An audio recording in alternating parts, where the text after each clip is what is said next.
The clang echoed through the abandoned gym.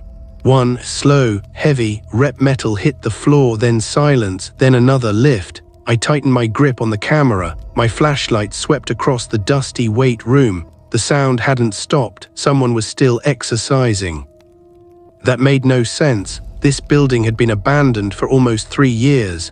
Jake whispered beside me, "Tell me that's not what I think it is." Nobody answered. Then a calm voice came from the darkness. "You should have stayed outside." The barbell hit the ground one final time. Everything went silent. This is Tales of the Dark. A subscriber recently shared this experience after exploring an abandoned college gym that had been closed for years. The names and location have been changed, but the events have been told exactly as they remembered them. It happened during my second year of college. Every campus has its own ghost story. Ours revolved around the old athletic center. It stood on the edge of campus, hidden behind overgrown trees and a rusted chain-link fence. From the outside, it looked like any abandoned building. Broken windows, peeling paint, weeds growing through the cracked basketball court, but no one ever went near it after sunset. The official story was simple. 3 years earlier, a student had suffered a fatal accident while training alone late at night. The gym was permanently closed because the building had been declared unsafe. That explanation never satisfied anyone. Students claimed they still heard weights dropping inside the building after midnight. Security guards reported lights turning on by themselves. Cleaning staff refused to work near the athletic center. Some even quit after seeing someone through the second-floor windows. Always the same person. A young man lifting weights, completely alone, the strangest part. Whenever someone called out to him, he never looked up. The story spread through campus until almost everyone knew the name. Ethan Carter, the student who supposedly never left the gym. Jake was obsessed with abandoned places. He watched every urban exploration video he could find. When he suggested we investigate the gym ourselves, I laughed. "So we're ghost hunters now?" "No," he smiled, "we're proving everyone wrong." Our third friend Mason agreed immediately. He studied film production and never passed up the chance to shoot something interesting. By Friday night we had everything ready. 3 DSLR cameras, 3 wireless microphones, 2 headlamps, power banks, flashlights, extra batteries. Jake even borrowed a thermal camera from the media department. "If there's someone inside," he said, "we'll know." Around 11:30 we parked behind the abandoned science building. From there it was only a short walk through the trees. The athletic center looked even larger at night. Moonlight reflected off shattered windows. The wind pushed loose metal against the walls with an uneven rhythm. The front entrance had been sealed with plywood years ago. Jake already knew another way in. Someone had cut a hole through the fence months earlier. A small basement window had also been forced open. We climbed inside one at a time. The air immediately felt different. Cold, heavy, the smell of dust mixed with old rubber flooring. Our footsteps echoed through the dark hallway. Rows of abandoned lockers lined both sides. Some still held old gym shoes, water bottles, team jackets. It looked as though everyone had left in the middle of practice. Nothing had been touched since, or so it seemed. Jake ran his finger across one of the lockers. Dust. Then he pointed farther down the hallway. One locker door was spotless. Someone had cleaned it recently. Mason zoomed his camera toward it. The locker number was. When Jake tried opening it, it was empty, except for a folded white towel. It looked freshly washed. Nobody said anything. We continued deeper inside. The basketball court was enormous. Rows of empty bleachers disappeared into darkness. Old championship banners still hung from the ceiling. Every few minutes, we heard a faint metallic sound somewhere above us, not loud enough to identify, just enough to remind us we weren't alone. Jake checked the thermal camera. Nothing. Only cold blue shapes where walls and equipment stood. Then, a single warm spot appeared. Second floor weight room. "It has to be broken," Mason muttered. Jake slowly shook his head. "It's moving." We climbed the staircase. Each step groaned beneath our feet halfway up. The smell changed, fresh sweat. I stopped walking. "You guys smell that?" Both of them nodded. The odor was unmistakable. Someone had been exercising recently at the top of the stairs. The hallway lights suddenly flickered, not all of them, only one at the very end. Directly above the entrance to the weight room, Jake whispered, "Those lights shouldn't even have power." The gym had been disconnected from the electrical grid years ago, at least. That's what the university claimed. The metal door stood slightly open. A soft yellow light spilled through the gap. We looked at each other. Jake silently counted to 3, then pushed the door open. The room froze us where we stood. Hundreds of pounds of rusted equipment filled the space. Dust covered almost everything, except one bench press station. Its barbell was clean. 2 45-pound plates had been loaded onto each side. A towel rested neatly across the bench beside it. A water bottle covered with fresh condensation. The bottle was cold. I picked it up. There was still water inside. Someone had been here within the last hour. Then, clang, the sound exploded from the far end of the room. We all spun around. A man stood beneath the only working light. He was facing away from us. Tall, athletic, grey hooded sweatshirt, black training pants. Old running shoes. He slowly bent down, gripped another loaded barbell, lifted it with perfect form, lowered it again. His breathing echoed through the room, controlled, steady, as though we weren't even there. Jake raised his camera. "Ethan," the man stopped moving. For several seconds, nothing happened. Then, without turning around, he spoke. "You shouldn't know that name." His voice sounded calm, almost tired. Jake swallowed. "Who are you?" The man ignored the question instead. He asked one of his own, "What year is it?" None of us answered. The silence stretched. Then he slowly set the barbell onto the floor. He reached for the towel, wiped the sweat from his hands. Everything about him looked normal, not transparent, not pale, not supernatural, just a man. Then he did something that made my stomach tighten. He looked toward the large mirror covering the opposite wall. His reflection wasn't there. The bench was reflected, the weights, the lights, us, but where he should have been, the mirror showed empty space. Jake whispered, "Run." None of us argued. We turned and sprinted into the hallway. Behind us, we heard slow footsteps, not chasing us, just walking, steady, deliberate, following. We raced down the staircase and burst through the locker room. The basement window was only 20 feet away. Mason reached it first. He climbed halfway through, then suddenly stopped. "What are you doing?" I shouted. He didn't answer. He was staring at something outside. Jake pulled him the rest of the way through. The moment I climbed out, I looked back. The man was standing inside the hallway, completely still, watching us through the broken window. The moonlight finally illuminated his face. Jake's camera slipped from his hands because every one of us recognized him. We had all seen that face before. It was the same face hanging on the memorial plaque in the student union. The plaque beneath the photograph read, "In memory of Ethan Carter, 1999-2023, I barely slept that night." The next morning I went to the university library, determined to learn everything I could about Ethan Carter. What I discovered made me realize we hadn't escaped a ghost. We had interrupted someone who was never supposed to be alive. I barely slept that night. Every time I closed my eyes, I saw the weight room, the clean bench, the cold water bottle.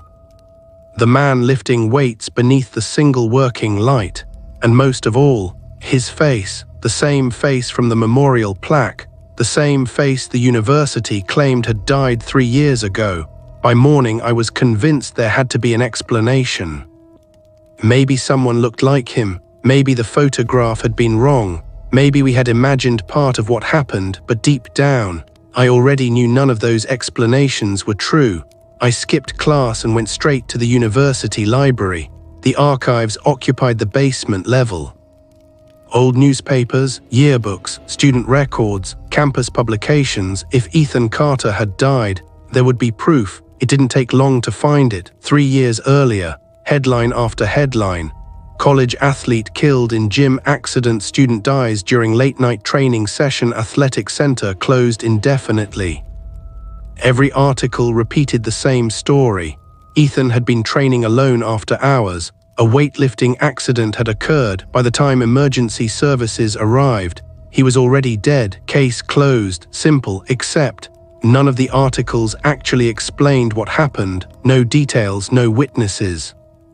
No photographs of the accident, nothing. That bothered me. Accidents usually generate reports, statements, questions. This felt different, like someone had intentionally kept the story vague. Then I found something even stranger. A campus newspaper published 1 week after Ethan's death. Buried on the final page was a short article mentioning a second student, a janitor named Raymond Flores. According to the article, he vanished the same night Ethan supposedly died. No connection was ever established. The disappearance was treated as a completely separate case. The more I read, the less sense it made. That evening I called Jake and Mason. Neither of them wanted to return. Jake wouldn't even discuss it. No chance. That thing wasn't human. What if it wasn't a ghost? Silence. Then Jake laughed nervously. That's supposed to make me feel better. Mason wasn't much easier to convince, but eventually, curiosity won. The next night we returned. This time we arrived earlier, around 10. The campus looked normal. Students walked between buildings. Cars filled the parking lots. Music drifted from dorm rooms. Nobody seemed aware of the abandoned building sitting just beyond the trees. The athletic center stood exactly where we'd left it. Dark, silent, waiting. The basement window was still open. We climbed inside. The same smell greeted us. Dust, rubber, something faintly metallic. The locker room seemed unchanged, at first. Then Mason noticed footprints. Fresh ones, leading deeper into the building, not ours. The prints continued through the hallway toward a maintenance door we hadn't explored before. The lock had been removed. Jake pushed it open. A narrow corridor stretched ahead, concrete walls, exposed pipes. Emergency lights mounted along the ceiling. Unlike the rest of the gym, this area wasn't abandoned. Someone had cleaned it recently. The footprints continued. We followed them. The deeper we went, the more evidence we found: empty food cans, water bottles, medical supplies, battery-powered lanterns, blankets. Someone had been living down here, not for days, not for weeks, for years. Then we discovered the room, hidden behind an old boiler chamber, a small living space, a mattress, shelves, stacks of books, newspapers, exercise equipment built from scrap metal. The walls were covered with notes. Hundreds of them, most contained dates. Workout schedules, measurements, calories, training records, 3 years' worth. Jake slowly picked up a notebook. Every page belonged to Ethan. His name was written everywhere. The entries started normally, then changed. The handwriting became more frantic, more desperate. One sentence appeared repeatedly. Over and over, they said I died, they said I died, they said I died, they said I died. A sudden noise interrupted us. Footsteps heavy above us. Jake froze. He's here. The footsteps continued, slowly approaching, then stopped directly outside the room. Nobody moved. The silence lasted almost 30 seconds.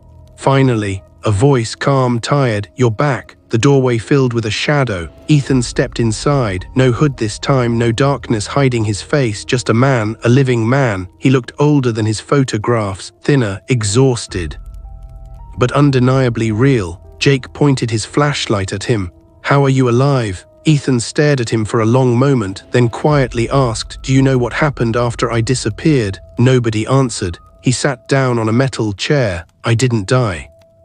The words echoed through the room. "I tried telling people. No one listened." What happened? For the first time, anger appeared on his face. Steroids. The word hung in the air. There was a trafficking operation running through the athletic department. Weights weren't the only things being moved through this building. My stomach tightened. Ethan continued. "I found out. I threatened to report it. They thought I would stay quiet. I didn't." His eyes drifted toward the floor. "The night I confronted them. If someone died, the room became silent." "Who?" "A coach." Jake swallowed hard. "What happened?" "We fought. He fell. He hit his head." Ethan closed his eyes. "I panicked. I ran." The maintenance tunnels beneath the gym connected to older parts of the campus. He hid underground. certain he'd be arrested, certain his life was over. Then something unexpected happened. The university announced he was dead, not missing, dead officially, publicly. His photograph appeared everywhere. Memorial services were held. Scholarships were created in his name. The world moved on without him. At first he planned to come forward, then weeks passed, then months. Every year made it harder until eventually he stopped trying. The abandoned gym became his entire world. You stayed here for 3 years. He nodded. Nobody wanted to come inside. The ghost stories protected him better than any lock ever could. Students avoided the building. Security guards kept their distance. The rumors grew, and Ethan remained hidden, invisible, forgotten. Then Jake asked the question we'd all been thinking. The mirror. Ethan frowned. What mirror? The weight room. You had no reflection. For the first time, he looked confused. We returned to the weight room together. The mirror stretched across the wall exactly as before. Ethan stood in front of it, this time. His reflection appeared normally. Every detail, every movement, nothing unusual. Jake stared at it. So what did we see? Nobody had an answer. Then Ethan's expression changed. He was staring at something behind us. His face suddenly drained of color. The same fear we'd seen the night before returned. Slowly, he whispered, "Did you hear that?"